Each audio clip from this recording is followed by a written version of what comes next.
ዛሬ በዓለም እግር ኳስ ውስጥ በታላላቅ መኪናዎች ሲዘዋወር በቅንጡ ቤቶች ውስጥ ሲኖርና ስታዲየሞችን በደስታ ሲያናውጥ የምታዩት ይህ አስደናቂ እግር ኳስ ተጫዋች ከጀርባው ማንም የማያውቀው ጥቁርና አስቸጋሪ ታሪክ ነበረው።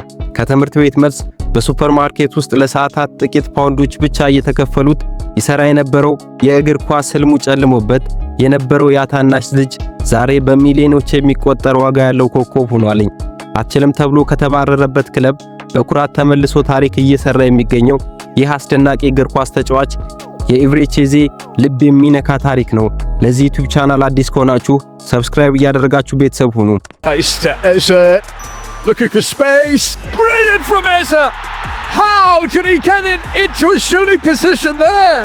ኤቭሬቼዜ የተወለደው በፈረንጆች አቆጣጠር ሰኔ 19 ቀን 1998 ዓመተ ምህረት በለንደን ከተማ ግሪንዊች በተባለ ስፍራ ነበረ።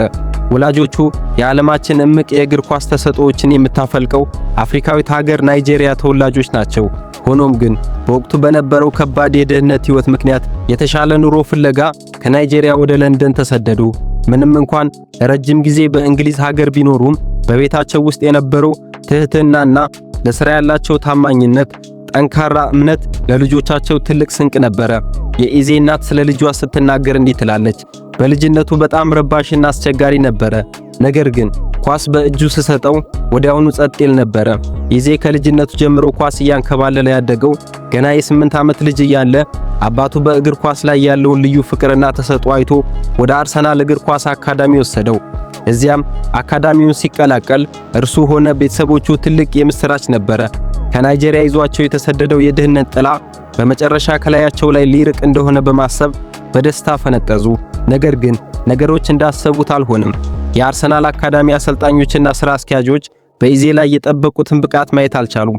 ብዙም ሳይቆይ ለእግር ኳስ አትሆንም ብለው ብቃትህ አይመጥንም በማለት ከክለቡ አሰናበቱት። ያኔ ለኢዜና ለቤተሰቦቹ በጣም ጨለማና ከባድ ጊዜ ነበረ።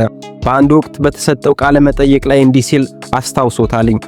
ያን ጊዜ ከአርሰናል አካዳሚ ለእግር ኳስ አትሆንም ተብዬ ስወጣ ህመሙ በጣምና ከባድ ስለነበረ እያለቀስኩ ነበር የወጣሁት ይላልኝ። ኢዜ ግን ተስፋ አልቆረጠም። ሌላ ክለብ ለማግኘት ብዙ ደጃፎችን አንኳኳ። ከፉልሃም እስከ ሜልዌይ አቀና። ነገር ግን እነሱም አትችልም ወይም አንፈልግም እያሉ መለሱት። በዚያ ጊዜ እግር ኳስ በእውነት ለኔ አይሆንም ማለት ነው ብሎ ማሰብ ጀመረ። ህልሙ እየደበዘዘ ሲሄድ ጓደኞቹ በተለያዩ አካዳሚዎች ውስጥ ሲጫወቱ እያየ እሱ ግን ህይወቱን ለመምራት በሱፐርማርኬት ውስጥ ተቀጥሮ መስራት ጀመረ። ነገር ግን በውስጡ የነበረው ለእግር ኳስ ያለው ፍቅር እንደ መጥፎ ሽታ ሊለቀው አልቻለም። ማታ ማታ ከሥራ ሲመለስ በድቅድቅ ጨለማ ውስጥም ብቻውን ኳስ ይለማመድ ነበር። የአስቸጋሪ ጊዜ እሱን ግን ይበልጥ ጠንካራ አድርጎ ሰራው። ትግሉን የቀጠለው ኢዜ በፈረንጆች 2016 እድል በሩን አንኳኳችለት። የእርሱ አስደናቂ ብቃትና ተስፋ ያልቆረጠው ማንነቱን የተመለከቱት የኪውንስ ፓርክ ሬንጀር የሙከራ እድል ሰጡት። ኢዜ ያኔ ራሱን በሚገባ ማሳየት ጀመረ።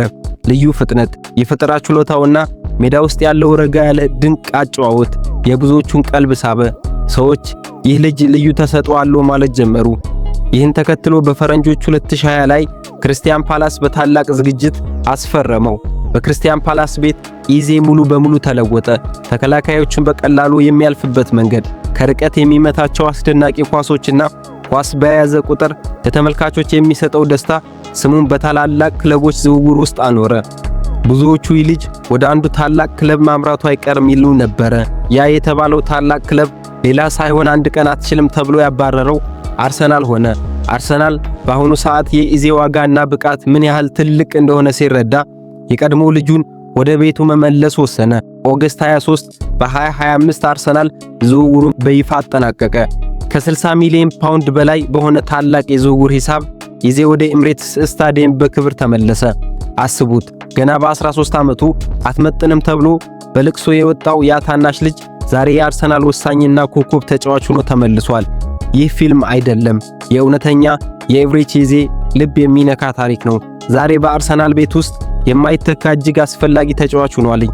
በአንድ ወቅት ወደ ክለቡ ሲመለስ የተናገረው ንግግር የብዙዎችን ልብ ነክቷልኝ። በልጅነቴ አርሰናል ሲያሰናብተኝ አልቅሼ ነበር፣ ዛሬ ግን በደስታና በኩራት ተመልሻለሁ ይላልኝ። የኤቭሬቼዜ ታሪክ ለሁላችንም ትልቅ ትምህርት ይሰጠናል። ሰዎች ዛሬ አትችልም ቢልህም፣ አቅም የለህም ቢሉህም አንተ ግን በውስጥ ባለው እምቅ አቅምና በራስ ላይ ሙሉ በሙሉ እመን። ምናልባት ዛሬ በአንተ ላይ የሚስቁና ተስፋ የሚያስቆርጡ ሰዎች ነገ ታሪክህን አይተው በክብር የሚያጨበጭቡልህ የመጀመሪያዎቹ ሊሆኑ ይችላሉ። የዛሬውን ቪዲዮ ይህን መስል ነበር። ቪዲዮውን ከወደዳችሁት ሰብስክራይብ እና ላይክ በማድረግ ቤተሰብ ይሁኑ። በቀጣይ የትኛውን የእግር ኳስ ተጫዋች ታሪክ ልስራላችሁ? ኮሜንት ላይ አሳውቁኝ።